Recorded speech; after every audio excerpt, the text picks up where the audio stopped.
Ramana Maharshi's words are deep and direct. My comments are intended to bring his deep words into your experience. Use YouTube's closed captions to read along.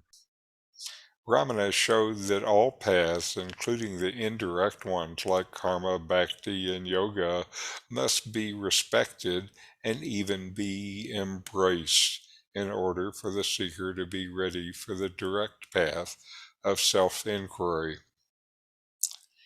He clearly stated this in Talks with Sri Ramana Maharshi, number 27.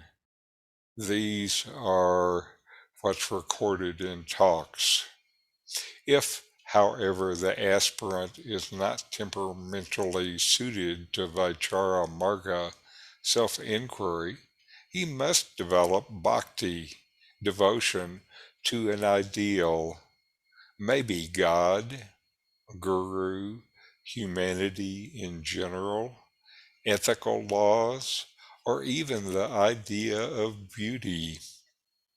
When one of these takes possession of the individual, other attachments grow weaker. In the absence of inquiry and devotion, the natural sedative pranayama, breath regulation, may be tried. This is known as yoga marga. If an aspirant be unsuited temporarily for the first two methods, and circumstantially, for example on account of age, for the third method, he must try karma marga, doing good deeds, for example, social services. His nobler instincts become more evident, and he derives impersonal pleasure. His smaller self is less assertive and has a chance of expanding its good side. After maturation, though, the preparatory margas, karma, bhakti, and raja, the path of self-inquiry comes naturally as the seeker is ready to make the inquiry into the self.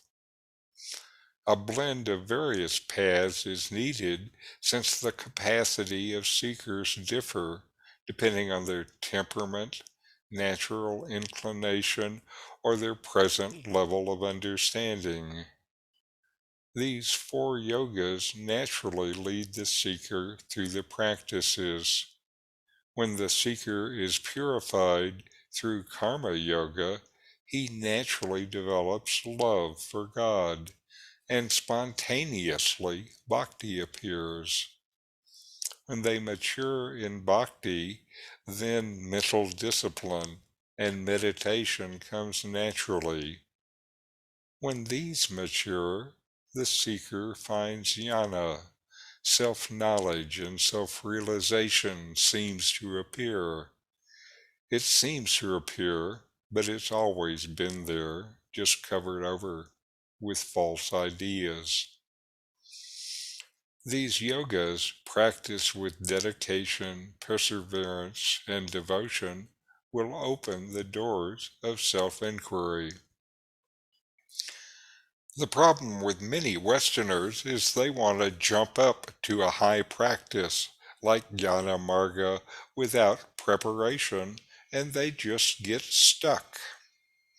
This is the way that some contemporary teachers, like the Neo-Advaitins, present Ramana Maharshi's teaching as something that comes in an instant of realization and can change you forever without any prior practice or preparation.